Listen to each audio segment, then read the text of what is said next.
Bueno, muchas gracias a todos. Gracias por haberme invitado a esta expedición, antes que todo. Y voy a dar mi presentación en español, aunque voy a hacerla rápidamente la parte de Filminas y luego quisiera presentarles un pequeño documental de 30 minutos que hicimos durante una expedición con Pristine Seas, donde utilizamos diferentes metodologías para hacer el monitoreo en el santuario de Malpelo. Entonces, Malpelo, el santuario de fauna y flora Isla Malpelo es un área protegida del Sistema de Parques Nacionales Naturales de Colombia. Es un sitio de patrimonio mundial de la humanidad y bueno, es realmente una isla increíble. Ahí colaboramos con Parques Nacionales y la Armada Nacional y en el 2000 que creé la Fundación Malpelo, la creé para apoyar al gobierno de Colombia precisamente en el manejo de Malpelo. En ese entonces no existía funcionarios ni nadie para Malpelo cuando se creó y fui la primera jefe del área protegida en el 98, pero sin recursos, sin personal y pues bastante difícil trabajar ahí. Entonces en el 99 creé la fundación para apoyar al gobierno. En el 2009 logramos crear el Fondo Patrimonial para Malpelo, que es unos recursos que están en una fiduciaria, en un fondo patrimonial, y cada año nos genera unos recursos que nos permite realizar las diferentes acciones dentro del plan de manejo que está en el santuario. Y recientemente se unió otra ONG que se llama Biodiversity Conservation Colombia, con un catamarán que sirve de plataforma para apoyar a los funcionarios de parques a hacer control y vigilancia alrededor de Malpelo. Malpelo, ubicada a 500 kilómetros al oeste de la costa pacífica colombiana de Buenaventura, hace parte de las islas del corredor marino del Pacífico Oriental Tropical, como ya lo mencionó César. Esta iniciativa se creó en el año 2004. 4 gobiernos firmaron el Acuerdo de San José en Costa Rica, donde los ministros de Medio Ambiente se comprometían a proteger integralmente sus áreas marinas protegidas y a trabajar conjuntamente en diferentes temas, ciencia, educación y turismo para ese entonces, en estas diferentes áreas de la región. Malpelo es una isla que mide 1.2 kilómetros cuadrados, es una isla bastante pequeña, pero tenemos 31 sitios diferentes de buceo. Malpelo es la cúspide, es la parte más alta de una única cordillera volcánica submarina. Las paredes descienden hasta los 4.000 metros de profundidad y la parte más alta está a 300 metros sobre el nivel del mar. Esta es la cordillera que forma la isla del Coco, aquí están las Galápagos y esta es la única cordillera que forma Malpelo. No es, es volcánica, pero no por erupción, sino por tectónica de placas. La tectónica de las placas hizo que esta montaña se levantara y se piensa que nació hace 17 millones de años atrás. Es tal vez la isla más antigua de toda esta región, pero ha venido disminuyendo por la erosión. Se piensa que era 10 veces el tamaño que tiene hoy en día. ¿Afuera o adentro? ¿Ah? ¿10 veces afuera o adentro? 10 veces, pues, afuera. Bueno, en 1810 Malpelo entró a ser colombiana, antes pertenecía al virreinato a España, bajo el virreinato del Perú, pero en 1810 con la independencia de Colombia, Malpelo quedó adherida a Colombia. En el año de 1986, bajo el gobierno del presidente Betancur, se creó el primer puesto destacado de la Armada Nacional, es decir, ahí hay un puesto con 5 militares todo el tiempo que son relevados cada mes. Luego, en el año 95 se logró crear el Santuario de Fauna y Flora, pero solamente la isla. Y en el año 96 logramos ampliar a 6 millas alrededor de Malpelo. 6 millas era nada, 651 kilómetros cuadrados. Y en ese entonces veíamos en el límite los barcos pescando y dejando, como ya les comenté, las redes llegando al santuario porque las corrientes les traían las redes hacia el área. En el año 2002, un trabajo que lideramos desde la Fundación con la Armada Nacional, logramos que Malpelo fuera declarado como una zona especialmente sensible ante la Organización Marítima Internacional, y esto para nosotros fue importante porque es la única manera que en los mapas de navegación quede el sitio como un área protegida, como una zona sensible, y esto básicamente para no permitir la entrada de embarcaciones de más de 450 toneladas, es decir, están restringidas al paso. En el año 2005 logramos ampliar el área marina protegida un poco más a un poquito menos de 9.000 kilómetros cuadrados, y en el 2006, que fue mi tesis de grado, se logró declarar el santuario como un sitio de Patrimonio Mundial de la Humanidad ante la UNESCO. En el 2017 tuvimos esta ampliación de Malpelo, que fue la ampliación que llegó hasta el borde de Panamá, y esto nos permitió, con el trabajo que había hecho ya Héctor Guzmán en Panamá, crear la primera área binacional o la primera área protegida binacional. Y finalmente en el 2022 logramos ampliar todo esto. El área protegida es un área no-take con más de 47.000 kilómetros cuadrados, y se crearon también estas áreas que son áreas de pesca conjunta entre parques nacionales y la autoridad de pesca. Como pueden ver, ya la autoridad de pesca no puede tomar acciones solito en toda esta área de las aguas colombianas, sino que lo tiene que trabajar con el componente de sostenibilidad, aunque ese es un tema que considero que todas las aguas deberían ser realmente manejadas bajo la sostenibilidad. También se creó esta otra área protegida bajo Distrito Nacional de Manejo Integrado que se llama Lomas y Colinas. Esta es la frontera con el Ecuador y esta ya son aguas internacionales. ¿Qué protegemos? Protegemos sobre la isla, existe la población más grande del piquero de Nazca, que es este,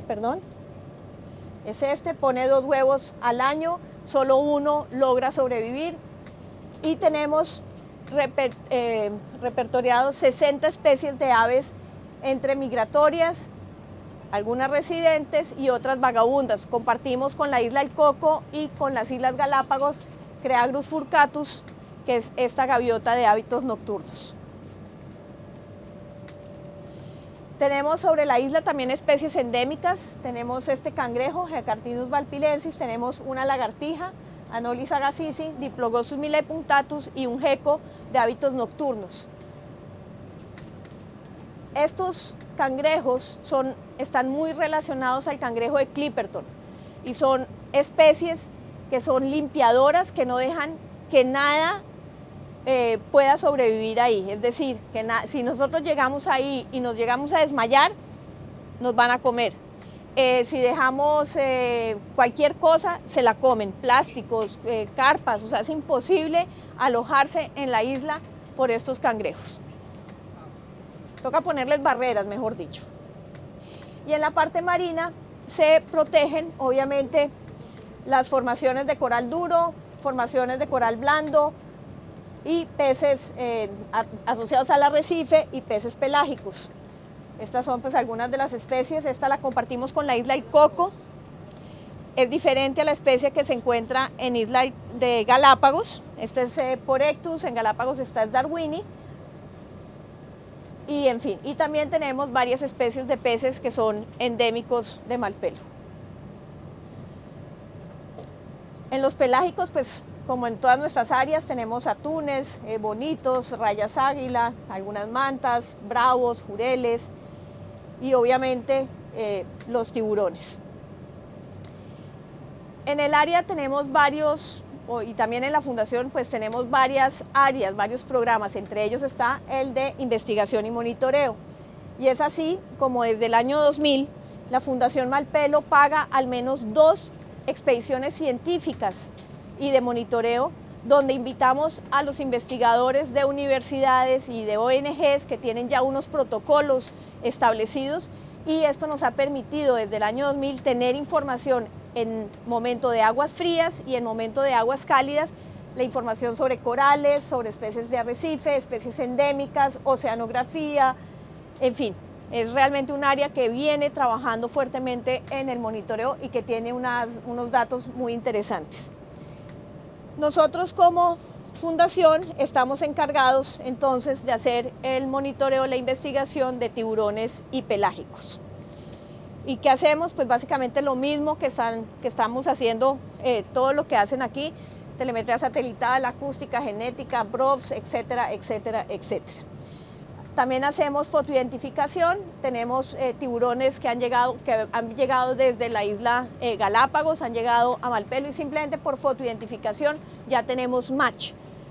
Entonces esto también es algo interesante, que todo el que vea un tiburón ballena tome una foto, nos la envíe y así la podemos meter en los catálogos internacionales y poder saber los match de los diferentes individuos. Bueno, las cámaras, los BROVs, cámaras 360, esto que ya lo saben, tenemos varios dispositivos alrededor de Malpelo, y esto también se mencionó, gracias a este trabajo de colaboración pudimos determinar por primera vez la conectividad real que existe entre los tiburones marcados en Malpelo, en la isla del Coco, Galápagos y la costa, que se mueven y que finalmente no utilizan solamente las aguas alrededor de Malpelo, sino que se mueven en la región. Hemos trabajado con tiburón zorro, hemos trabajado con tiburón Galápagos, hemos trabajado con tiburón ballena. Esta es una foto de Fred Wynn, que es un tiburón Galápagos comiéndose las rémoras sobre un tiburón ballena. Y esta foto nos permitió entender ¿por qué perdíamos tantos tags satelitales que le poníamos a los tiburones ballena? Simplemente los confundían y los arrancaban. Entonces, poniéndole un color a estos tags satelitales, pues dejamos de tener pérdida de tags que, como ustedes saben, pues son bastante costosos. Y también marcamos que le decimos cariñosamente en Malpelo el monstruo, Ontaspis ferox, un tiburón de profundidad, un tiburón de 4 metros de grande. Y obviamente a nuestro emblemático tiburón martillo, que hace parte de todas estas islas. Esta, por ejemplo, es el estudio que hicimos con presuntamente varias hembras de tiburón martillo embarazadas porque eran animales muy, muy gordos. No les hicimos la ecografía, pero simplemente por el tamaño de su abdomen asumimos que estaban embarazadas. Y aquí vemos, como también lo mostraron, por colores, por meses, cómo se van moviendo y cómo van todas hacia la costa. 2 de ellos fueron capturados y llevados a Panamá. Este, por ejemplo, fue capturado y llevado a Panamá, y ese también. Entonces, 2 de 5 ya sabemos que murieron, pero nuevamente utilizan toda la región de la cuenca de Panamá. ¿Y a dónde llegan? Llegan a la costa norte, por ejemplo, en la costa norte del Pacífico colombiano, que se llama el Chocó. Encontramos una zona selvática que llega al mar, donde tenemos una gran biodiversidad, y es aquí donde se encuentra el área de crianza de los tiburones martillo. Hicimos un trabajo también un trabajo de genética entre los adultos de Malpelo y los jóvenes de esta zona, y se pudo determinar cómo esa relación genética tan estrecha entre los adultos y los jóvenes. Y aquí, pues, varias especies de tiburones, nuevamente cómo utilizan y cómo es importante toda esta región del Pacífico Este tropical. Bueno, estos son mapas que ya ustedes ya lo vieron, la conectividad que existen, pero nuevamente miren aquí lo importante de esta zona para todas las especies, y esa mapa que ustedes también ya conocen. ¿Cuáles son las amenazas? Pues las amenazas que tenemos todos, que es la pesca ilegal. Esto, antes teníamos embarcaciones atuneras que llegaban muy cerquita a la isla a llevarse los atunes, a llevarse los bonitos, pero también teníamos las redes, lo que nosotros llamamos el mallador, que era la pesca que más capturaba tiburones. Hoy en día pensé que había desaparecido, desafortunadamente veo que no. Bajo las últimas reuniones que hemos tenido todavía hay barcos que están utilizando el mallador y obviamente estamos pidiendo que se elimine definitivamente esta arte, porque esta arte considerada artesanal, su captura es de más del 80% de su captura no son atunes sino son tiburones, es decir, que sí es una pesca dirigida al tiburón. Y obviamente otras amenazas, pues siempre nuestros amigos de la Armada les fascina anotar las piedras, pintar las piedras, lo cual daña el paisaje. No tenemos especies invasoras como tal, es decir, no tenemos ratones, pero hay que ser súper cuidadosos con el tema de las especies invasoras terrestres. Desde que llegamos, logramos hacer el manejo de las basuras, porque cuando llegué a Malpelo era un basurero total. Entonces tocó limpiar la isla de toda la basura y ya hoy en día el manejo de la basura está bastante bien manejada. Y tenemos la pesca de pequeñas embarcaciones, muchas de ellas provenientes del Ecuador, que están utilizando long line y que permanentemente estamos encontrando líneas que están llegando al santuario.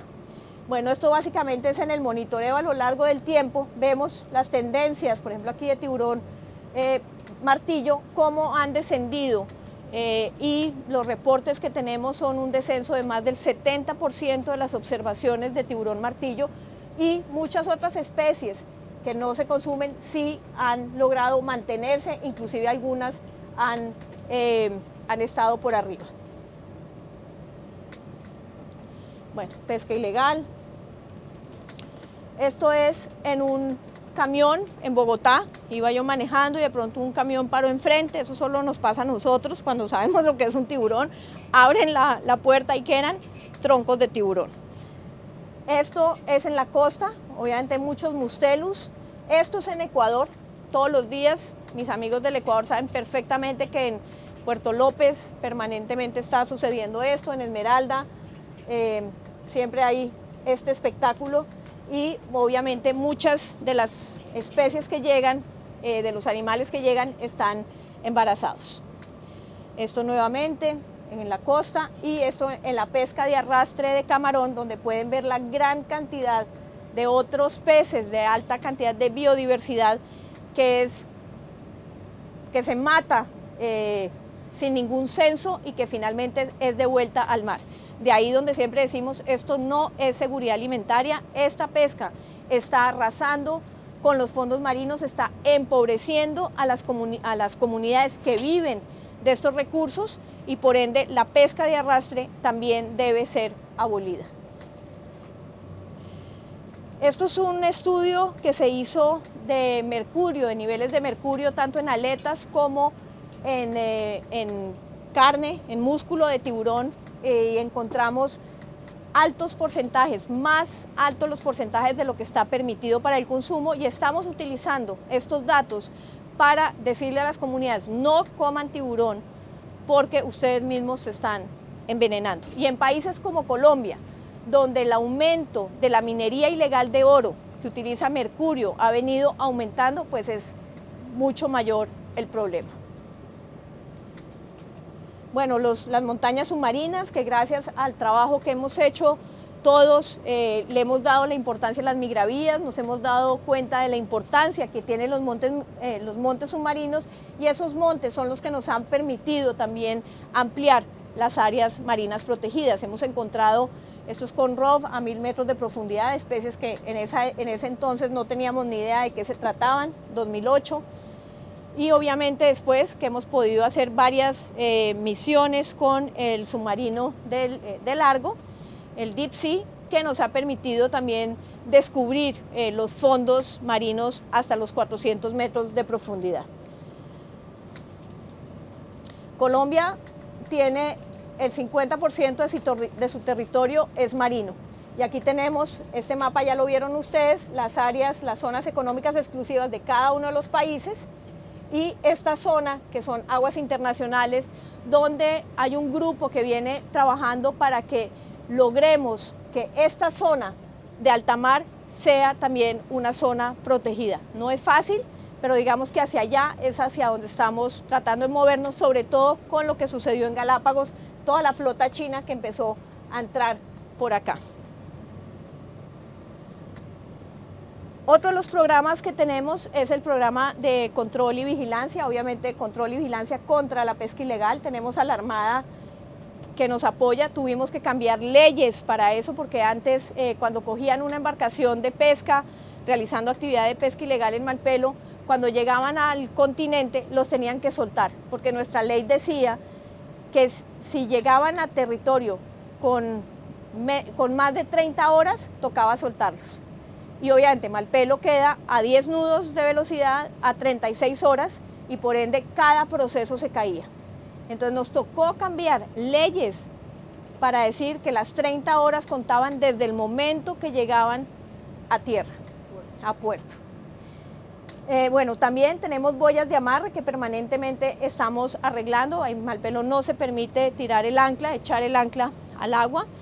Y esto pues obviamente también es un trabajo arduo, son profundidades de 80 metros donde tenemos que trabajar y tenemos que estar haciendo el mantenimiento de estas boyas. Y este es el catamarán que les decía, que desde hace unos años sirve de casa a los funcionarios de parques nacionales para que por lo menos puedan hacer el control y la vigilancia alrededor de la isla y evitar así que haya un impacto pues cerquita a la isla.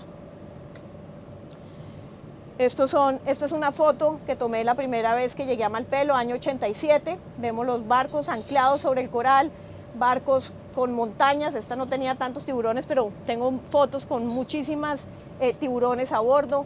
Y este fue un decomiso que hizo la Armada de 6 lanchas ecuatorianas. Desde que se creó el área protegida, fíjense, al comienzo, cuando creamos el área protegida, antes esto no estaba protegido y aquí la pesca se estaba dando. Y tan pronto aumentamos el área protegida, la disminución, con el solo hecho de que se haya un área protegida, muchas de las embarcaciones que pescaban en ese lugar dejaron de hacerlo. Todavía hay incursiones de pesca ilegal, pero vemos que simplemente por el hecho de ampliarlo, la gran mayoría del impacto se va saliendo. Estos son tracks de embarcaciones ilegales que estamos utilizando obviamente todo lo que programas que tienen que ver con AIS y BMS para detectar embarcaciones cuando pasan o apagan sus AIS o los BMS. Les estamos haciendo un seguimiento permanente y si vemos que apagan el AIS lo estamos reportando porque ya el apagar el AIS o el BMS es un delito, es una infracción. Y así, varios casos, y esto permanentemente lo estamos reportando a la Armada Nacional, a la Cancillería y obviamente a parques nacionales. Esto fue en una expedición científica que se hizo a Cordillera de Coiba en Panamá, un barco colombiano realizando pesca ilegal en aguas panameñas. Esto fue realmente un caso importante. Porque los colombianos decían que ellos no hacían pesca ilegal y con eso, con un dron, pudimos mostrar que no solamente hacían pesca ilegal, sino que también hacían aleteo. Aquí están las aletas. Y el otro programa que tenemos es obviamente el de ecoturismo, educación ambiental y comunicaciones, donde el ecoturismo es muy importante, nos permite que en el momento que haya un barco, pues permite también hacer el apoyo al control y la vigilancia, pero tenemos unas restricciones muy fuertes, solamente se permite un barco a la vez, no más de 18 buzos por barco y obviamente con unos protocolos también importantes de no tocar el fondo, ni con las aletas, ni con las manos, y en eso somos un poquito estrictos, pero es importante si queremos proteger también el ecosistema de fondo. La parte de la educación ambiental, muy importante, no solo a bordo, sino también en el continente, y las comunicaciones que finalmente, si uno no comunica, no se conoce y no existe. Y las buenas prácticas del buceo, que ya las saben, y ya. Entonces, esto ha sido la costa norte del Pacífico colombiano. Estas son las zonas donde nosotros venimos trabajando. En el Chocó son realmente comunidades muy pobres, no tienen piso de cemento. Para mí mucho mejor, la verdad, porque creo que el cemento a veces también puede traer más pobrezas, donde se esté todo estartalado y en mal estado, pues la verdad creo que genera una peor visión, pero son comunidades muy pobres. Hemos venido con otros colegas, hemos venido pintando las casas con motivos de mar, con motivos de biodiversidad. Los chicos, los adultos, todo el mundo participa y esto no solamente les ayuda también a poner más bonito, digamos, las casas, sobre todo, no cuando están hechas de madera, pero sobre todo cuando están hechas de cemento puro, pues se ve más bonito cuando están pintadas. Tenemos un club de surf en cada uno de los corregimientos. Hemos hecho esto también con los jóvenes. Les hemos dado tablas de surf y todos la pueden utilizar, pero hay un compromiso y es que tienen que ayudar a tener sus playas limpias. Entonces tenemos tablas desde chiquitos hasta grandes y, como les digo, las pueden utilizar cuando quieran, bajo el compromiso de no ensuciar, de no lanzar la basura al piso, al mar, etc. También pues tenemos juegos educativos que permanentemente les estamos dando y con Ilena, con Misión Tiburón, venimos colaborando también con el tema de los tiburones, de proteger los tiburones. Es un proyecto que tenemos en conjunto con un donante que es Whitley Award for Nature, donde ambos estamos trabajando en todos los temas de educación. También damos cuadernos, hacemos cosas con los colegios. De hecho, el primer colegio que tuvo una de estas comunidades fue donado por la Fundación Malpelo, no tenía ni siquiera una escuelita y esto pues ha hecho que desde el 2009 nos hayan permitido entrar, no solamente con esto, sino que año a año podamos ir. Esta zona es una zona donde hay mucho narcotráfico, es una zona donde ni siquiera las autoridades entran y nosotros hemos venido trabajando ahí desde el año 2009, lo cual pues no hay que tener miedo, hay que ser prudente obviamente, no hay que hacer preguntas, no hay que mirar lo que uno no quiere mirar y simplemente nuestro foco es educar, trabajar con las comunidades para disminuir la pesca de los tiburones y hacer buenas prácticas. Bueno, esto es Malpelo. Muchas gracias, esta es la presentación.